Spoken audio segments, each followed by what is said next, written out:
们今天谁也别管他，他偷光了家里最后1粒米，连我生孩子的救命钱都拿去给那个狐狸精下聘。秋莲，你小声点儿，二郎头磕破了还在昏迷。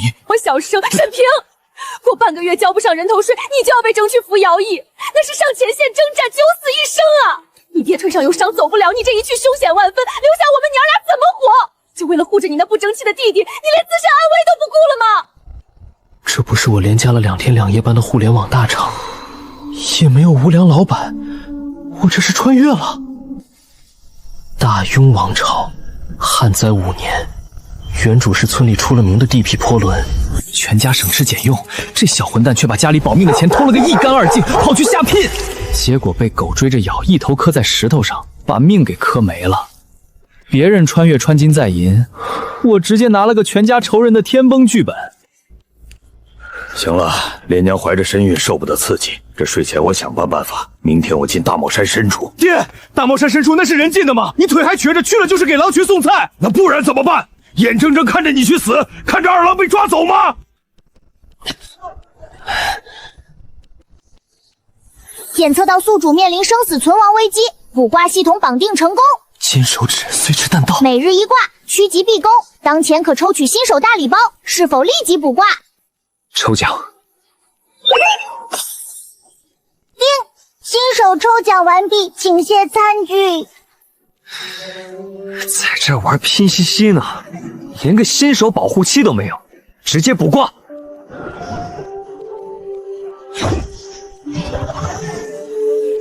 小吉，今日5时，前往小帽山半山腰一处被藤蔓遮掩废弃陷阱，可白捡一只跌落其中的肥硕野山鸡。中凶，小帽山黑崖洞有一头落单野猪正在觅食，带上猎弓前往或有大获，但极易遭到野猪狂暴反劈，重伤致残率70%。大凶，小帽山西南峰山坳一头母狼刚诞下幼崽，极度虚弱，前往或可斩获狼皮，但必遭外出归来的公狼发疯撕咬，死亡率99%。未卜先知，趋吉避凶，这才是灾荒年真正的保命神器。去打野猪，去掏狼窝，那是嫌原主死的不够透。我一个996社畜，就算继承了这具年轻身体，也不会傻到拿命去赌。我选小吉。有肉吃了。二郎，你醒了，醒了就好，快把这碗药喝了。老天保佑，娘在天之灵保佑，二弟总算没事了。这是原主造的孽，但现在这份沉淀的因果，我得扛。爹，大哥，我知道错了。一句知错顶用吗？你把家里的活命钱私拿出去讨好旁人，如今凑不齐税银，你大哥就要应征俘虏，此行9死1生，全家都被你拖累，为何偏偏是你闯下这般大祸？休要多言，如今二弟才刚苏醒，你就不能容他片刻安稳？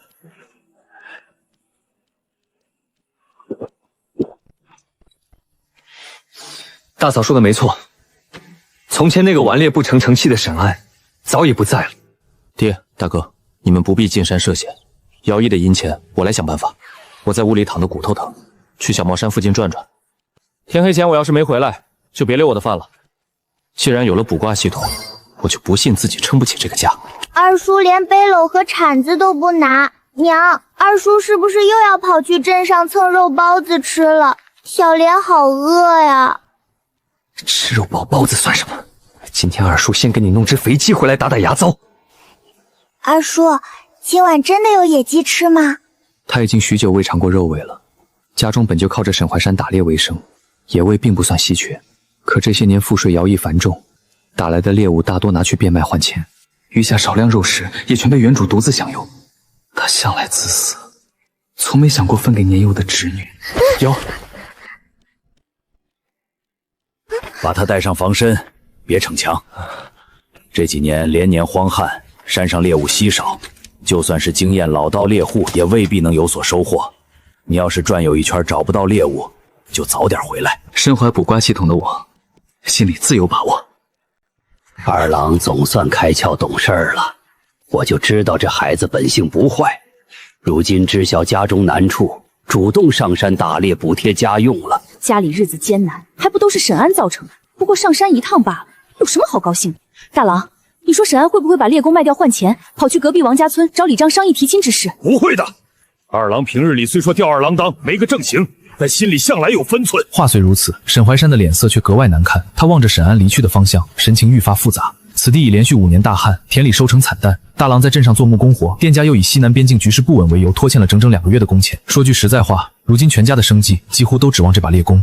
爹，二弟刚走没多久，我现在去追，说不定还能把猎弓拦下来。村口在东边，小帽山却在西边。任凭沈平脚程再快，也不可能追上我。可他认定我是搭乘牛车去了镇上，于是沿着乡间小路奋力追赶。他并不知道我早已往小帽山而去。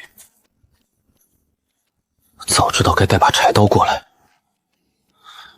猎弓虽能防身，却没法清理这些杂草藤蔓。果然有野鸡。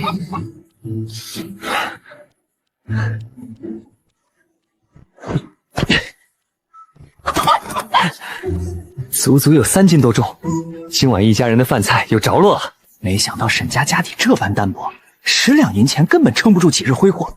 也不知道沈安什么时候能彻底康复。等他好了，咱们再哄着他拿出家里的银钱去镇上吃喝玩乐。嘘，小点声，被旁人听见就麻烦了。他们这话是什么意思？难道原主当初意外磕伤离世，和这2人脱不了干系？村里人人都传，沈安当初磕破头颅被抬回家时，本就性命垂危。这件事咱们烂在肚子里就好，万万不可外传，记住了。不至于吧？我当初也没怎么用力，他怎么这般不经磕碰，直接出事儿了？果然如此，我之前就觉得原主的死处处透着蹊跷，今日听闻2人对话，瞬间豁然开朗。原主根本不是意外身亡，是被他们2人所害。谁在那里？张哥、王哥，没想到能在小帽山遇到你们，今天怎么没有去镇上喝酒？你是人还是鬼？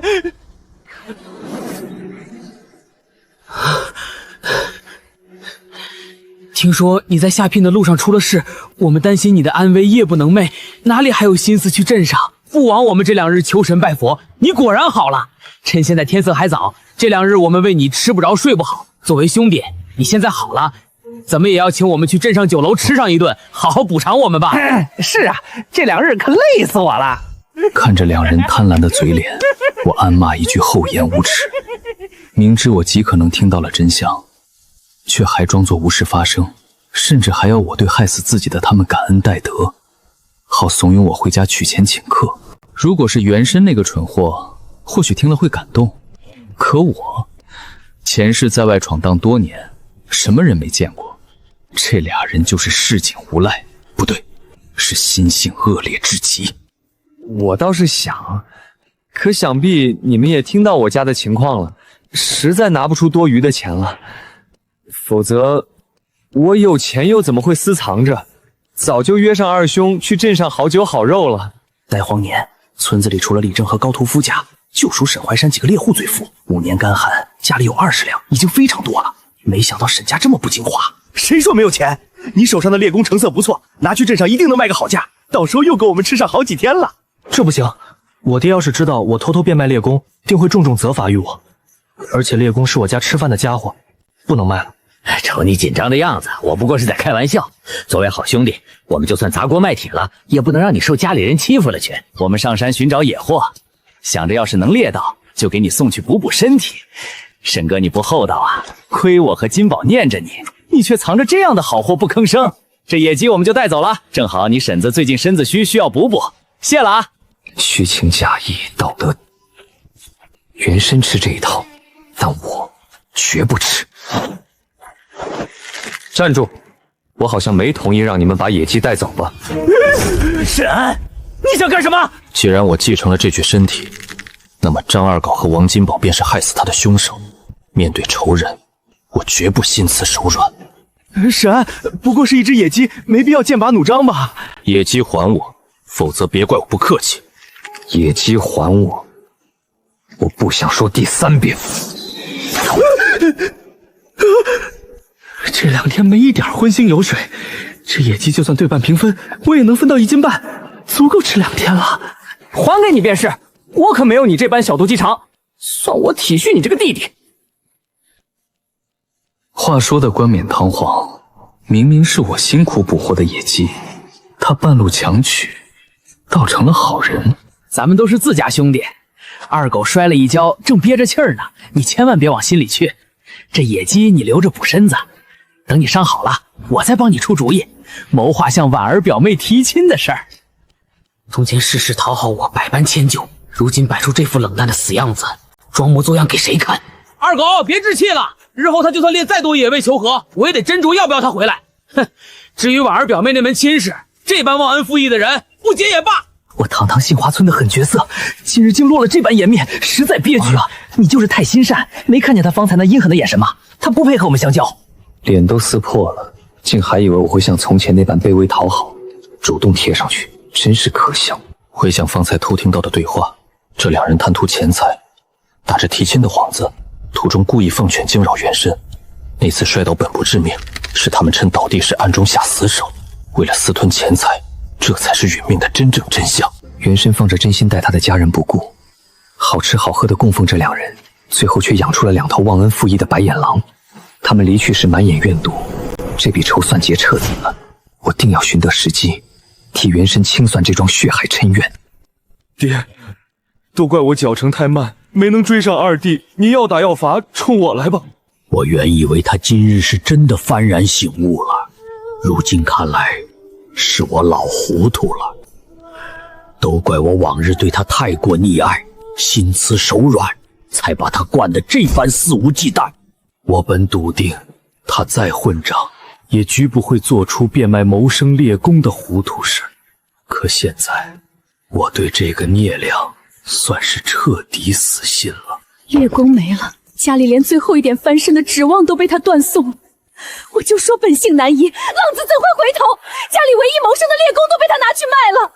他在外面逍遥快活，可过半月交不上税，咱们一家的日子没法过了。我本打算实在凑不起银子，就厚着脸皮回娘家借点，现在希望全毁了。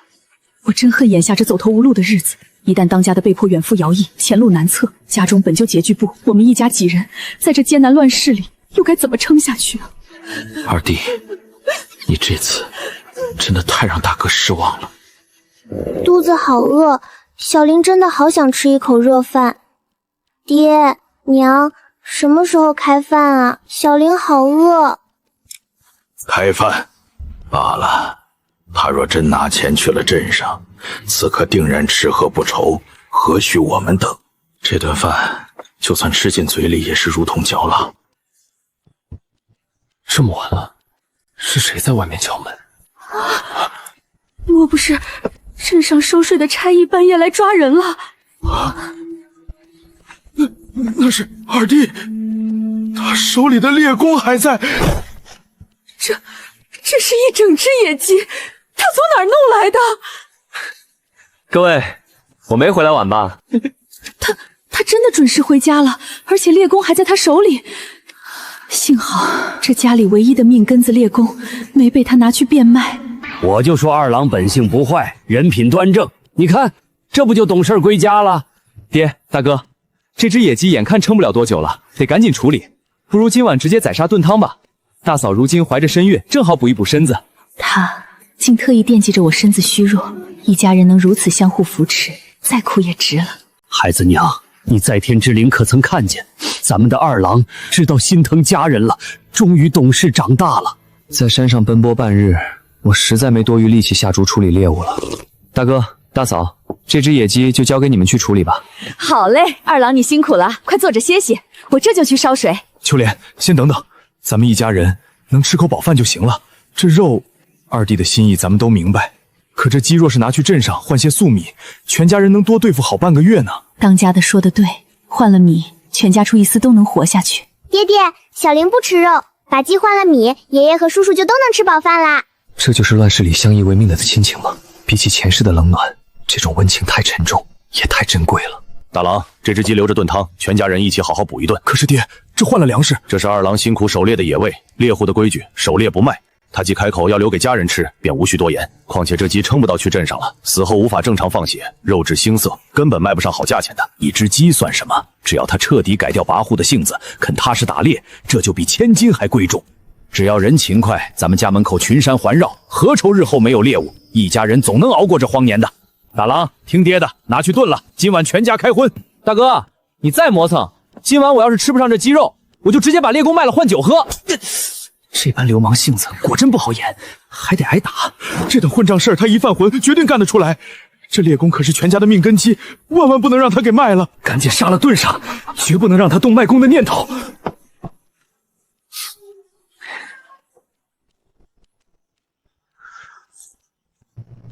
糟糕，这老头眼神好毒，我方才不会露出破绽了吧？稳住，只要我做没做相，他就看不出换了心思。爹，你一直盯着我做什么？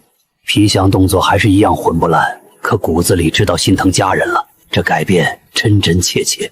你这混账小子，总算真正长大了。这味道真是太香了，宛如过年一般。娘，二叔没有骗我们，真的有野鸡可以吃，好香啊！我要吃肉。虽还是那副模样，可精气神却全然不同了。今日他能顾家，我心里是真高兴。爹和当家的干活辛苦，二郎打猎也累坏了，好肉理应先紧着他们吃。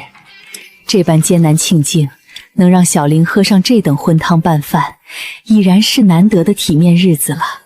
开饭，鸡肉紧实，鸡皮软糯香脆，这汤更是浓缩了精华，滋味竟丝毫不逊色于镇上酒楼。好久没见一家人吃得这么香了，真好，真好啊！鸡肉真好吃，就是肉太少了，肚子还没饱呢。听村里小孩说，鸡腿肉最嫩了，一口下去满口香。我长这么大还没吃过呢。好大的鸡腿，肯定比鸡脖子好吃多了。小玲乖，别盯着看了，当心惹二叔不快。原身到底多护食，才把这孩子吓成这样，这馋嘴又乖巧的模样，真让人心疼。吃吧，这东西我早就吃腻了，不爱吃了。二叔，这个鸡腿真的是给我吃的吗？想对他们好，又不能太突兀，只能继续半个混不练了。怎么不吃我就拿去喂院里的小黄了啊？我吃，我马上吃。慢点吃，别噎着。若是闹出动静被外人听见，丢的可是我的脸面。他依旧是这般强硬傲考的性子，可不知为何，再也没有从前那种令人讨烦的感觉了。媳妇儿，你怀着身孕，身子虚弱，这肉你多吃点，好好补补。好，他虽事事偏向弟弟，却也是真心疼惜我们娘俩。有他这句话，再苦我也认了。一家人围坐同时，互相谦让的画面，我期盼了许久，如今终于如愿以偿了。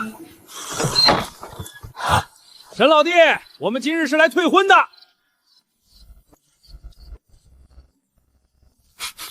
好浓的肉香，这味道，看来王金宝说的没错。果然猎到了野鸡，竟丝毫不曾送来王家孝敬我，如此不识抬举，格局狭小，这等品性顽劣之辈，终究难成大器。这婚退定了。沈老弟，今日之事，别怪我薄情寡义，要怪就怪你儿子品行不端，顽劣败家。婉儿是我唯一的女儿，我绝放心将她托付给这般不思进取的人，受尽清奔苦苦。当年我拼死保下你长子的命，如今你家长子高升，便要翻脸不认人了。王老哥快坐，外界传言多有不实，你切莫轻信流言蜚语。你看，今晚这野鸡便是二郎今日进山辛苦猎得的，他早已改过自新了。哼哼，令郎的所作所为早已传遍十里八乡，沈老弟不必多言，今日这婚事我退定了。陆氏愣着做甚？快去烧茶待客。大哥，你也前去帮忙。可是爹，二弟他还不快去！你媳妇身怀身孕，行动本就不便。王老哥切勿动怒，婉儿，你自己心中如何看待你与二郎的婚约？婚姻之事，父母之命，媒妁之言，我听从父亲的安排。借着原身的偏爱屡捞好处，如今便急着撇清关系，这等趋炎附势的村姑，白送我都不稀罕。婉儿，伯父向你保证，你若嫁入沈家，定不让你受半分委屈。二郎若再犯错，我第一个不饶他。这出满天要价的烂戏，我看你们还能怎么演下去？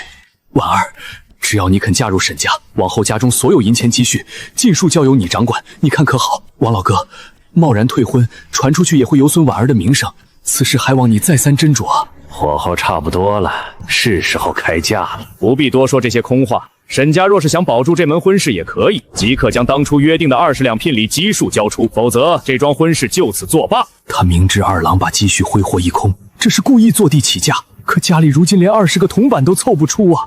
王老哥，眼下正值农忙，望你宽限几日，待秋收落幕，我定备好20两聘礼登门。不行，当初婚约早已定下规矩，岂能随意更改？你家如今连20两都拿不出，我怎敢将婉儿托付给你家二郎？只要你肯宽限10日，届时我备好25两聘礼，绝不食言。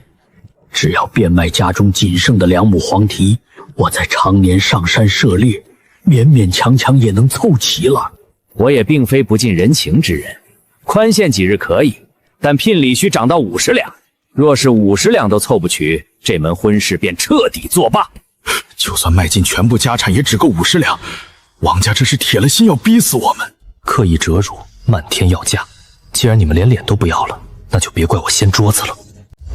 哎呀，50两怎配得上婉儿？婉儿这般容貌出众的佳人，聘礼理应给到100两才够诚意啊！100两，好，那就说定了。沈老弟，依我看，便听二郎的意思，限你们7日内全数凑齐，逾期便不作数。7日？先前不是说好宽限半年之久吗？好，就7日。那我就当你们沈家应下此事了。沈安，能迎娶婉儿是你的机缘，你好好把握。果然是个对婉儿一味讨好的蠢货。这100两，看你们怎么拿出来。沈怀山就算本事再大，打猎再能挣钱又如何？到头来还不是白白便宜了我们王家？那可是整整100两纹银呐！短短7日时间，他去哪里筹措这般巨额银民？就算把家中所有田地尽数变卖，砸锅卖铁，也根本不可能凑齐这笔天价。方才见他默不作声，我还以为他心中有数，万万没想到他竟会在关键时刻演出惊人。若是王理正主动狮子大开口，我尚且能讨价还价，咬牙再争一争。可这天价聘礼是二郎自己主动开口应下的，我这个做父亲的又还能多说什么？蠢货！一边心安理得享受着原身的讨好，一边又从心底鄙视他的卑微，真是可笑至极。往日里，他多次当着原身的面与那个王秀才谈笑亲昵，丝毫不遮掩。原身在外执拗张扬，在这个女人面前却怯懦退让，就算满心憋屈，也生怕惹得她不悦，真是可悲。既然他轻信王秀才，又瞧不上原身的作坊，当初他为何还要应下与原身的这门婚约？这里面一定有诈。100两，完了，这下彻底完了。半月后还要缴纳20两赋税，我本打算直接去服徭役，省下那20两，再四处拼凑几两碎银，勉强能过关。可他一句话，硬生生将聘礼抬到了100两。是我天真，竟会相信他彻底改过自新。当家的，你别把自逼得太紧了，你适时让着他。我懂你是为了婆婆的遗愿，可是这100两的天价，这日子怎么熬啊？爹娘，你们别难过，小玲以后少吃点，一定能省出钱来的。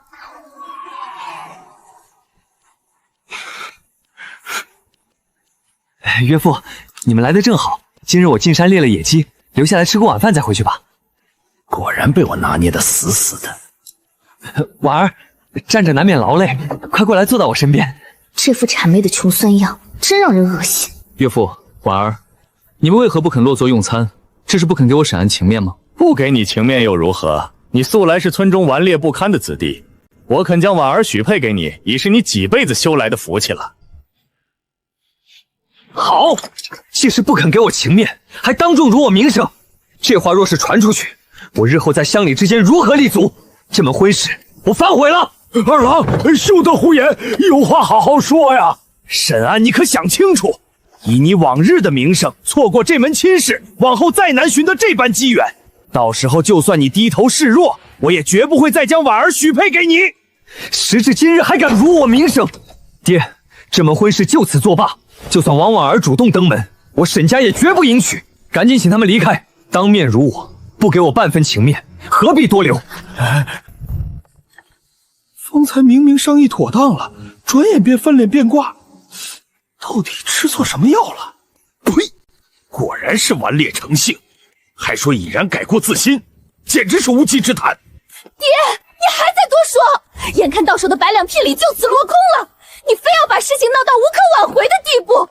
如今错失了这笔银两，我们往后前去避险逃荒，又该如何度日啊？3日之前，长子寄来家书，说西南边境动荡，周边大城涌入大量流民，这安阳城怕是待不下去了。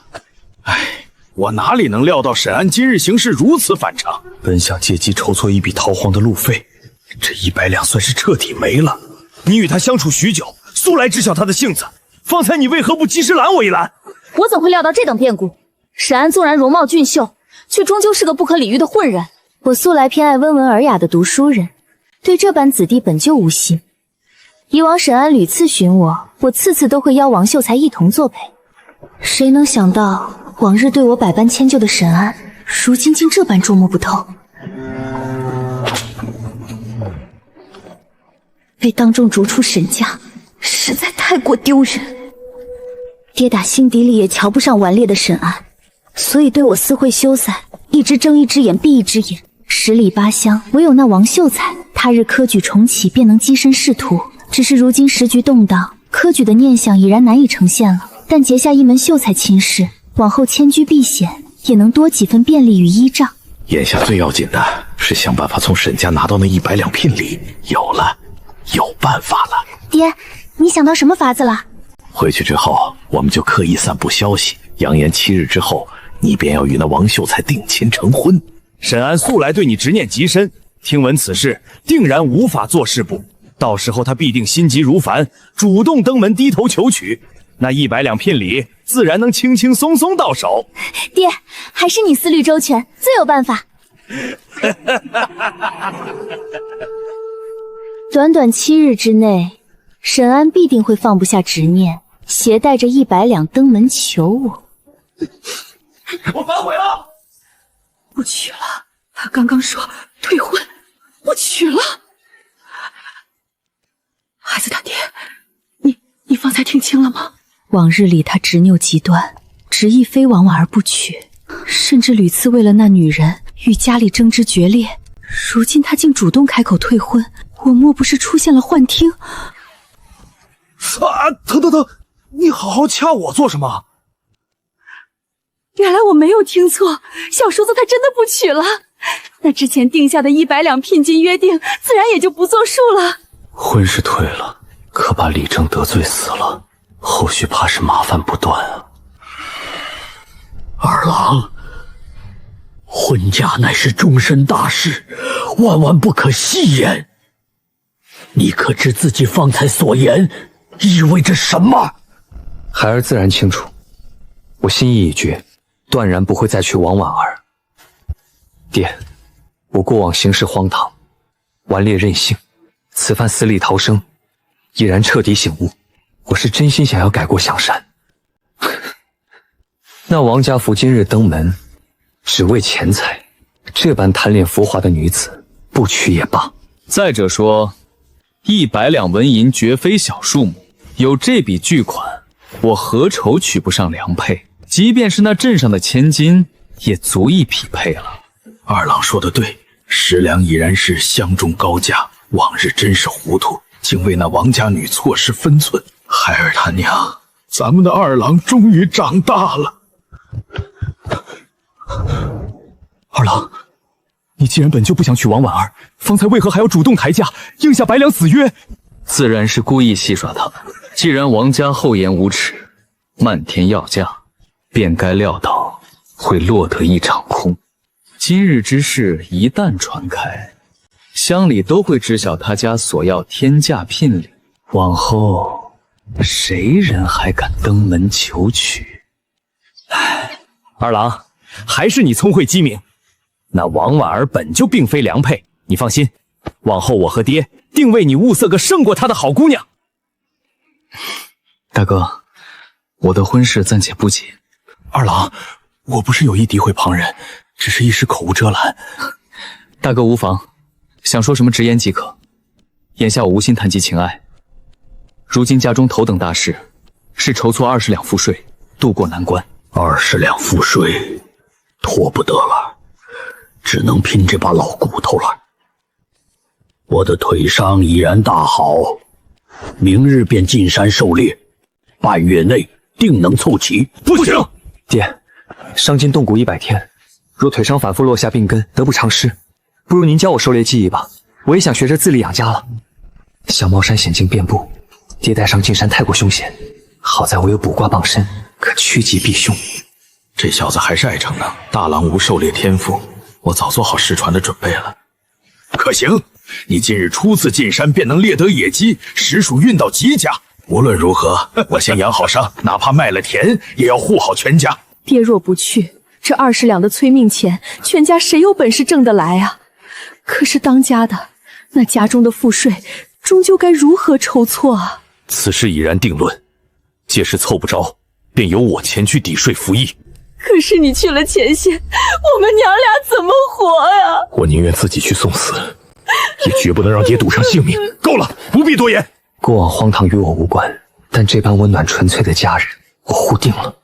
常规手段肯定行不通，这20两只能靠他了。明日又可开启卜卦，盼能求得大吉，化解这困境。昨夜跟着老爹学打猎，直到半夜，真困。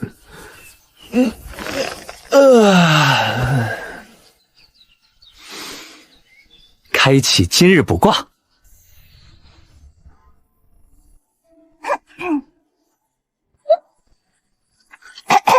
今日运势平，3卦已出。小吉，沼泽山坳内有株3年份人参，今日前往采挖，可有不菲收获。不菲收获，看来这人参能卖个好价。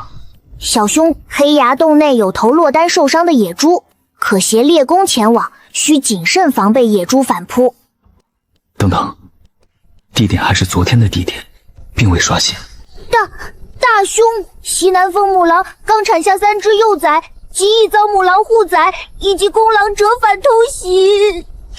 播报完毕，宿主，您今日要选哪一卦？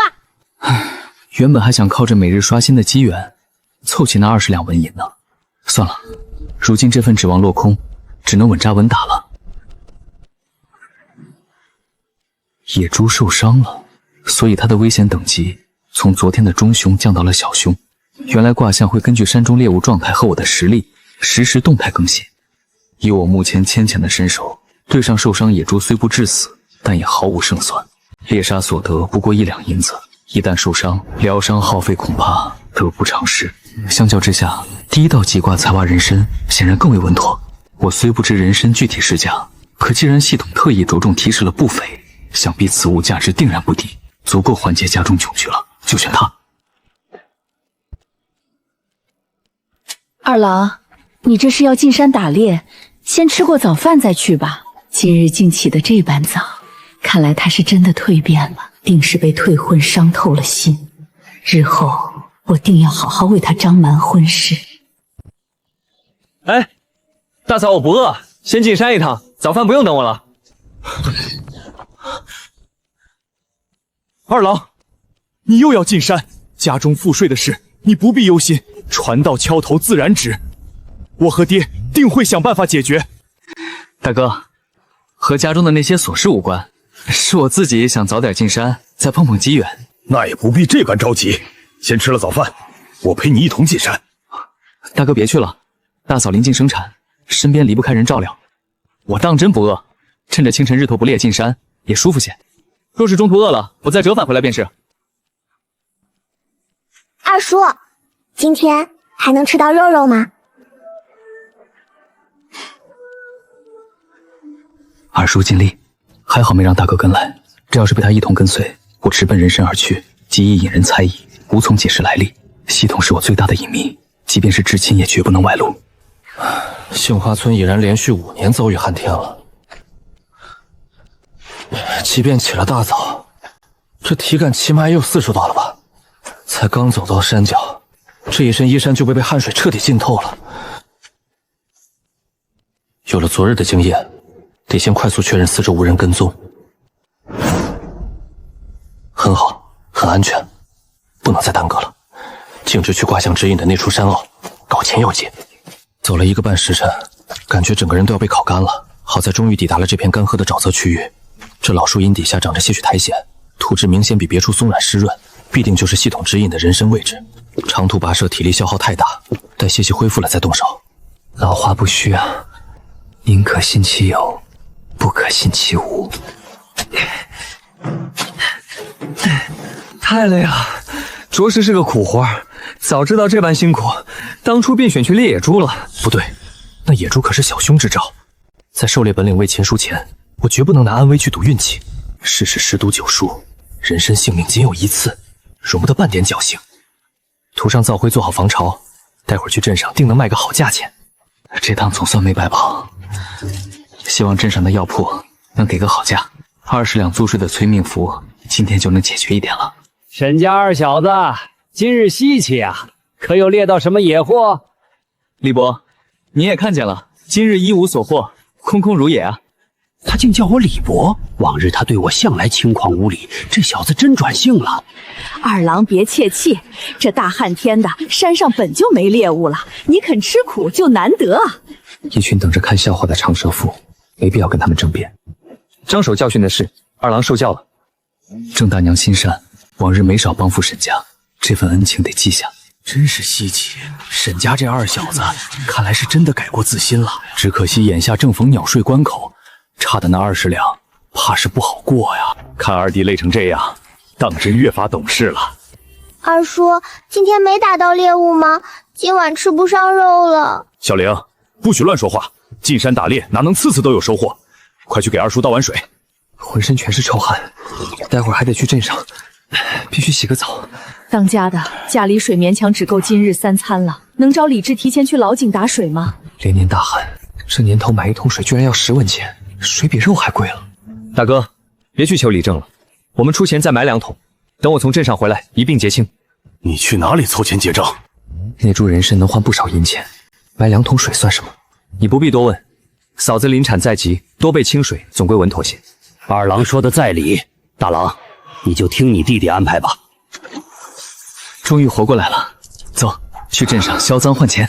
拿着这些钱去李正家租牛车，烈日徒步太苦了，路上多加小心。如今连年大旱，世道不稳，若是天晚了，便在镇上留宿，切莫走夜路。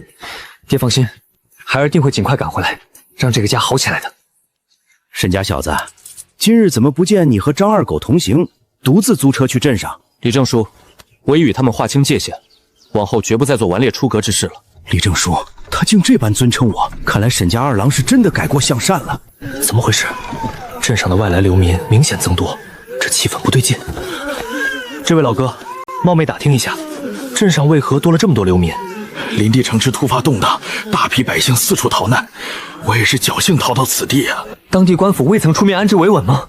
流民太多，官府根本管不住。小兄弟，这世道愈发不稳了，早做打算吧。别多聊了，粮草已置办妥当，赶紧赶路，时空生变。原以为只是连年大旱导致民生艰难，局势竟远比预想的更为凶险。难怪王理正定然早早听闻了流民四起的消息。他昨晚借机抬高聘礼，步步紧逼。王家分明是想在逃难之前把沈家当冤大头，借机狠狠敲诈一笔路费盘缠。这笔算计我牢牢记下，来日必定一一讨回。但这片石地已不宜久留，当下局势不明，我必须尽早筹钱，护住全家安稳，提前做好避险准备。掌柜，你这里收人参吗？我手里有一株上山挖的。收的，小兄弟拿出来我看看品相。整株完整，根须无一损伤，这保存手法太专业了，根本没法刻意压价。这参仅有3年，我按2等给你算，5两235文，可否？5两，这哪里是颇丰，简直是意外之喜。不行，我要10两银子。小兄弟，哪有你这么淫价的？直接翻了将近1倍。你只需说收还是不收？哎，收自然是收的，可这要价实在……哎，小兄弟，好商量，我退一步，7两银子成交。8两银子，这已经是我的极限了。8两半，这是最高价，愿意卖就成交，不愿意拉倒。成交，但我不要8两半，给我8两银子即可。剩下的半奖，你免费送我2瓶外伤药膏，买卖敲定。年轻人，我怕你了。外伤药用料珍贵，我最多送你1瓶，再给你8两银。必须2瓶，掌柜不吃亏。往后我若再挖到优质山参，定然优先送到你店里售卖，如何？行，我依你。日后有好货，一定要优先卖给我。年轻人还是嫩了点儿，这参的赚头可不止这些。快去员外府传话，这株极佳的山参15两银子便可出手。农忙世界竟有大户批量购粮，定是听闻了动荡风声，趁梁家卫长提前囤积。我衣着朴素，购置粗粮最为低调，绝不能引人瞩目，得赶紧了。老板，来1式素米，1式粗面，半轴细面，再称10斤细盐。好嘞，小哥，总共1两7钱，零头给您抹了。食盐是保命刚需，这钱绝不能省。该多少是多少，劳烦半个身后送到镇口老榕树下。不可在一家店铺里把所有的粮食都买齐，分散多家采买，方能低调稳妥，绝不能惹人瞩目。足足花了3两多银子，这钱当真是不经花呀。但灾年当下，看着这满车的粮草，心里总算是安稳踏实了。回家。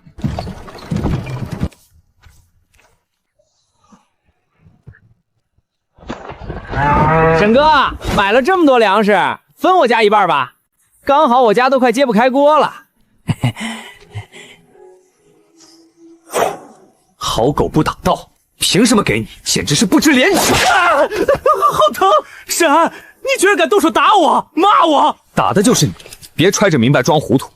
今日你若敢动车上半分物资，我定不轻饶。你当众私抢财物，即便闹到李正跟前，我也占尽了理。我何时抢你东西了？只是暂且拿用，我好歹兄弟一场，何必这般绝情？拿用？这些皆是我真金白银买的，念在往日情分，我可以破例卖给你，不收你半点跑妥费。粟米8文1斤，要一半的话，共计3两2钱银子，一手交钱，一手交货。你简直痴心妄想！8文1斤，你怎么不去抢？给钱就是妄想，那你也别再痴心妄想能占到半点便宜。今日就算你跪地求情，这批粮食我也绝不会分你半分。哎呦，疼死我了！哎呦，疼死我了！哎呦！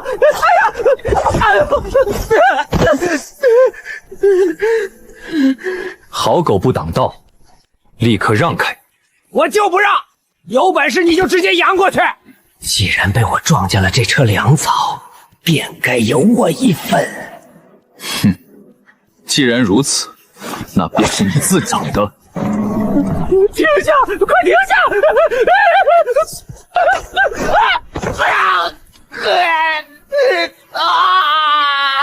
你敢蓄意伤人，今日必须给我赔偿20两、50两。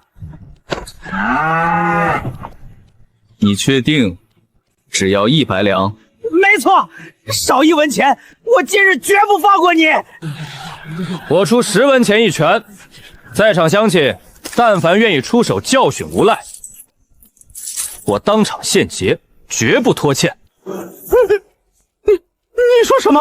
实在是这无赖惹人恼怒，一时没忍住，多打了1巴掌。事先说清，每人仅限1拳，一拳10文，先到先得。沈大哥，你快去看看吧，出大事了！不可能，这2日二郎的转变我全看在眼里。他如今心性沉稳，断然不会无缘故伤人，定是那无赖惹事。我的儿啊！张家人什么品性我最清楚，这定是二狗惹事。沈家小子，此事究竟是何缘由？李正叔，张二狗拦路堵截，抢夺整车粮食，请您评判。你胡说！我家二狗品性端正，定是你蓄意伤人。呸！张二狗也算品性端正，那事件便无恶人了。刘氏，你儿子是否拦路强抢？如实说来。算不上什么大事，但他动手伤人便是大错。今日必须赔钱，至少赔500两，否则此事绝不罢休。你也好意思要500两？这般颠倒黑白，我看得真切，就是二狗强抢粮草，咎由自取。我也看得一清二楚，沈安并无过错。对，我们都看见了。有钱能使鬼推磨，这10文钱花的真值。刘氏，你儿子寻衅在先，自作自受，此事就此作罢。吴姑父，立正不秉公处理，我便去官府告状。越过我直接报官，官府定觉得我志存无方。好，既然你要报官，我们即刻前往县衙对质。乡亲们，随我一同去县衙作证，每人酬劳20文。我去，我愿意作证。李叔腿脚不便，就别折腾了。我去不了，那你也别想去。这要是真闹到县衙，我家二狗就彻底在劫难逃了。张婆娘，咱们同宗同族，你非要偏帮外人吗？你家二狗偷鸡摸狗时怎么不提情分？有这种同族，我只觉羞耻，欺负人呀！李正，你快来管管这事儿啊！村里人心向来涣散，今日这局面我是彻底压不住了。沈家小子，此刻城门已关，依我看，不如就此作罢，平息纷争。不能算，不能算。我儿被他重伤杀残，若不拿出银两赔偿，绝不能接过。今日若草草了结，这破皮日后必会颠倒黑白，久治不休。李正叔，防夜长梦多，这事儿今天必须有个了断。凡愿意明日随我抬人去县衙作证的，我再加20文，一共40文。我来，我分文不要，正好借机当众揭发他往日的恶行。算我一个！张二狗作恶多端，我早就想出气了。我也去，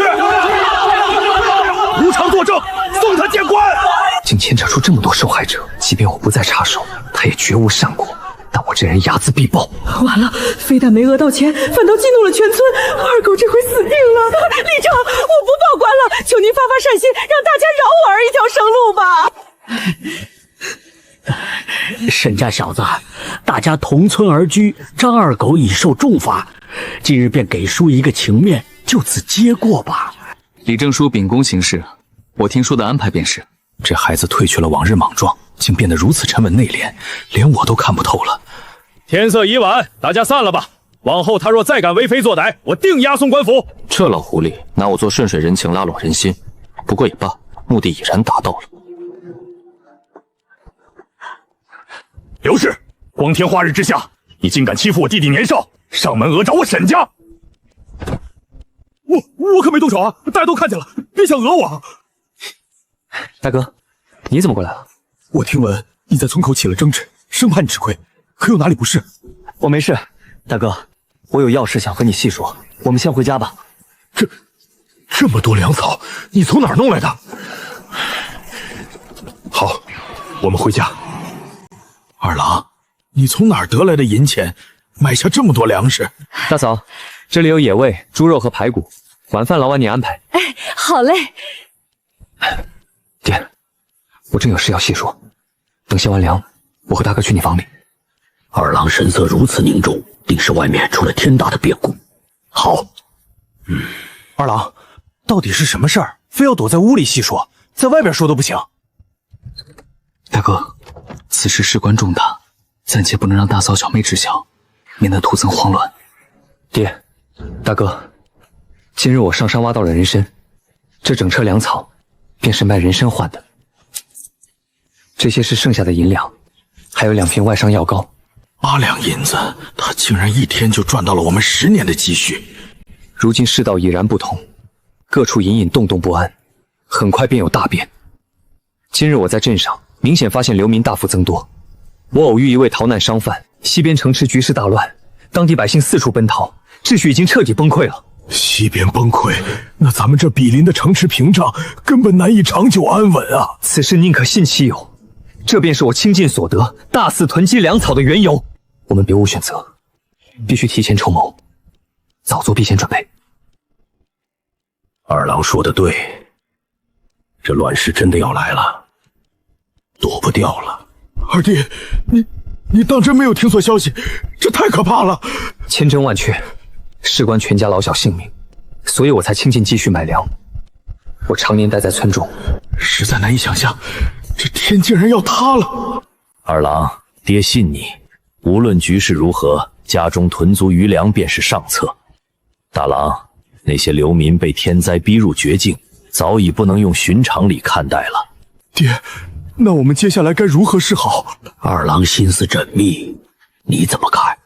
爹，我的建议是，全家即刻筹备，举家搬迁避祸，暂抛开动乱不谈。村中老井日渐枯竭，还能撑多久？此地早已不适合长居了。秋莲有孕在身，这事儿绝不能再拖延观望了。爹支持你，必须赶在局势恶化前囤足物资，做好万全准备。动乱蔓延过来，最快也要3日，咱们还有时间筹谋两手准备。大哥，你是木匠，嫂子随时临盆，路途变数极大，劳烦你3日之内务必赶制出2辆手推车来。3天做2辆，这工期实在太过仓促了。没问题，我拼尽全力赶工，一定按时做好。爹腿上有伤，大嫂临产，全靠推车根本走不远，必须得买2辆牛车。可1架牛车就要20两白银，家里只剩不到4两银子了。我的命运必须握在自己手里。我在县城有几位老友，明日二郎随我去县城探探局势虚实。二来县城粮价低，可多囤物资。大郎留家造车。太好了，去县城占卜，机缘定然比村镇更有价值。可以，未完成的卦象不会刷新，必须今晚把它清了。爹，这2日我在山上发现一头落单受伤的野猪，趁着明早才走。不如今夜我和大哥上山将它猎回，多存些干粮。好，现在就走。你们2个暂且站住，那野猪是你们能碰的？野猪即便受伤也凶险万分。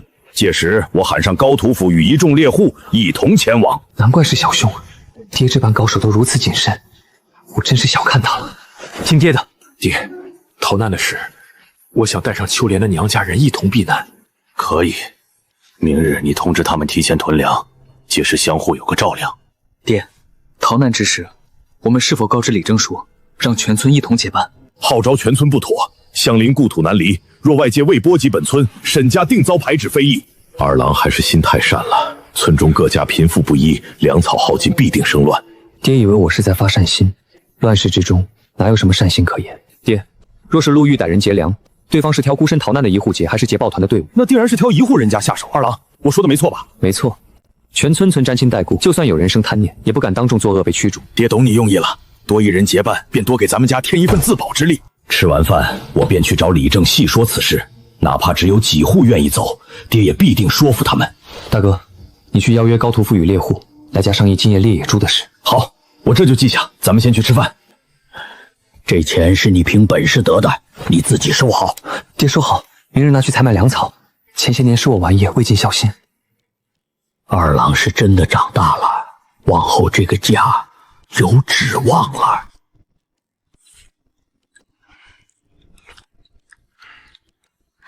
当家的，方才你们在房里商议了何事？逃荒的事得明天再告诉他，免得他今夜睡不着。今夜我要和二郎跟高屠夫他们去猎野猪，吃完我就去请人。你们要上山猎野猪，那得多凶险啊！人手充足，不会出事的。你带着小玲安心在家等候便可。大哥，你若是放心不下家中，便留下来照看大嫂吧。不行，野猪是你发现的，兄弟结伴上山，能相互照看。二郎，就让你哥跟着去吧，山上路险，彼此有个照应。一家人甘愿为了吃食铤而走险，终究是被这清贫一日子给穷怕了呀。今晚就拿这头野猪把任务清了，报点金币。这么多粮草，沈家这哪是清贫，家底远比村中传言殷实啊！高伯、有田哥，快请坐。我今日邀各位前来，有事商议。二郎不必客气，你特意找我们过来是有什么事？大哥倒是嘴严，半句没漏，关键时刻确实稳重靠谱。高伯、有田哥，这2日我深入后山，发现了一头受伤落单的野猪，我想要各位同去，猎到后平分肉食，恐夜长梦多，今晚就走。二郎考虑周全，野兽居无定土，确实不宜拖延。我们今晚即刻进山。没错没错，二郎思虑周全，咱们即刻动身，布设陷阱也要耗时辰的。刚才还叫我沈家小子，现在开口就是二郎了，受的魅力真大。小兄预警，黑崖洞一带有一头受伤落单野猪外出觅食，可携带猎弓前往，大概率有所收获，但需敌野兽应激反扑。伤得这么重，系统依然判定为小凶，这畜生野性太强了，万幸没独自进山。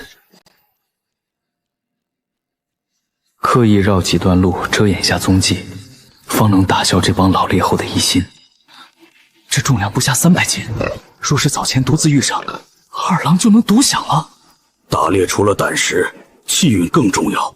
这小子随便一逛就能创建这等巨兽，当真邪门。此地太小，一旦野猪受惊发狂，根本无处躲闪。崖口地势太险，在这捕猎太过凶险。我提议将野猪引出崖口，去平地动手，如何？那该如何稳妥引它出来？野猪许久未进食，我们抛洒玉米粮食，便可以引它主动走出来。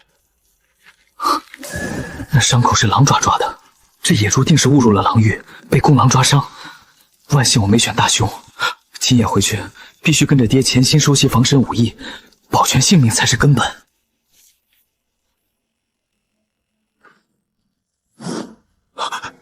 糟了！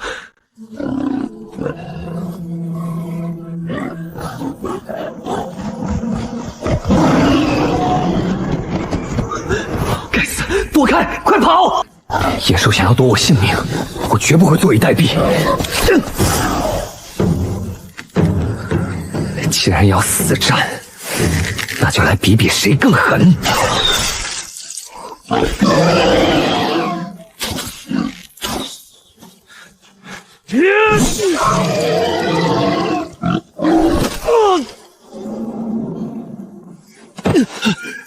这畜生好硬的皮肉，手都要被震麻了。这份暖意如此真切，莫非是原神残留的骨肉亲情？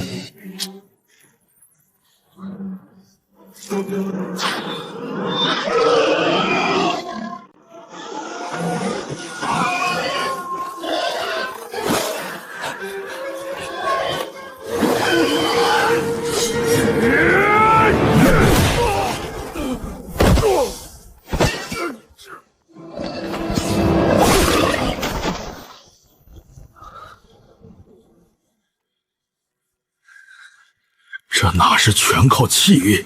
沈安这胆识和实战身手，简直强得可怕。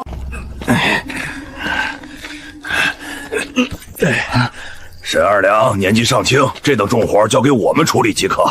你歇着。我1米8几的个头还要修养，之前怎么不见你们这般客气？虚伪！二郎莫见外，乡亲们搭把手加快速度，只求分点猪下水可行。大伯是真心帮忙，还是惦记着野猪肉？心知肚明。既然是无偿帮忙，我便不拦了。刀给你。沈家小子恃强欺人，持刀伤我，今日不给肉陪葬，我不走了。沈安，你太过分！前日打伤二狗，如今又伤长辈，上梁不正下梁歪。这帮人我记下了，日后全村结伴逃荒，绝不带这些烂人同行。张大叔，你确定手指被我割伤了？自然受伤。我一把年岁，何必当众撒谎讹人？刀伤在哪儿？怎么半点痕迹没有啊？不可能，分明有刺痛感，你故意戏耍我。你倚老卖老上门讹诈，正应了那句上梁不正下梁歪。张家家风不过如此。还不嫌丢人？立刻跟我回家！让大家见笑了。我方才所言依旧作数，1斤8文，先到先得。二郎，婶儿要3斤五花肉，我这就回家取钱来。大嫂，你可会记账？我识得字，记账之事交给我，你尽管放心。给我2斤，给我2斤，我要半斤。这群妇女倒是这般急切。大郎，我要5斤肉，钱款现下直接给你结清。高老哥，我已定好5斤肉，钱付给大郎了。须得陆娘子核对路账，我才好切肉啊。哎呀，终究是来晚一步，全都卖完了。还有的卖。二郎心胸仁厚，我这长辈的肉也8文1斤卖给乡亲们。若非二郎带我们，连这便宜都让不出去。我家留3斤便够，剩下的乡亲们排好队。你糊涂了，明日送去镇上能卖12文，何苦低价让利？高伯都让利了，我若是不让，以后怎么在村里抬起头？家里处境艰难，你还在乎面子？这事儿听我的。待人太过精明算计，日后谁还买他家的？好香呀，娘，我想吃2大碗热粥。二叔变好了，家里日子也好了，那二叔就等于好日子。海童寺最纯粹，在他心里，我便是带来安稳甜日子的人啊。明日二叔要去县城，你想吃什么吃食，二叔给你买回来。我要吃烧鸡、饴糖，还有芙蓉糕。小玲不可贪心，你二叔挣钱不易，还要积攒彩礼娶妻，不能尽数拿来买零嘴。那我不要了，钱留给未来婶婶用。长嫂如母，你若是有心密的姑娘，尽管告知我，大嫂去托媒人说亲。逃难在即，前路漂泊，此时仓促娶妻，反倒是拖累女子，眼下绝不宜成家。夜深路正，让二郎早些歇息，明日天亮还要动身去县城呢。爹去往李正家许久，迟迟未归。二郎，爹会不会遇上麻烦？不会，爹阅历深厚，行事稳妥，大哥不必忧心。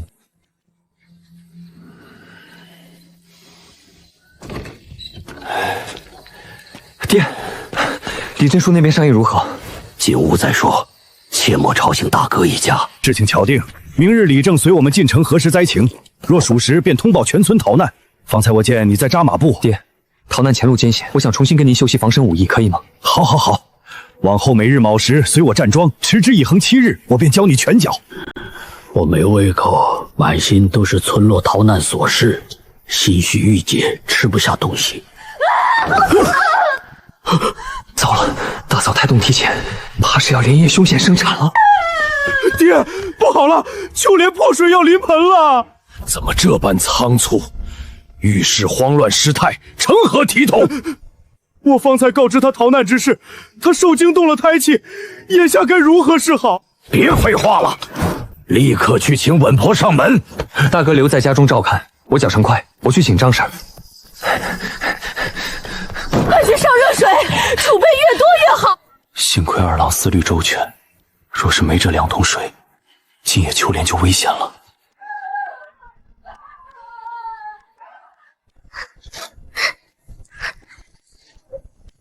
别哭，你娘福泽深厚，定会平安无事的。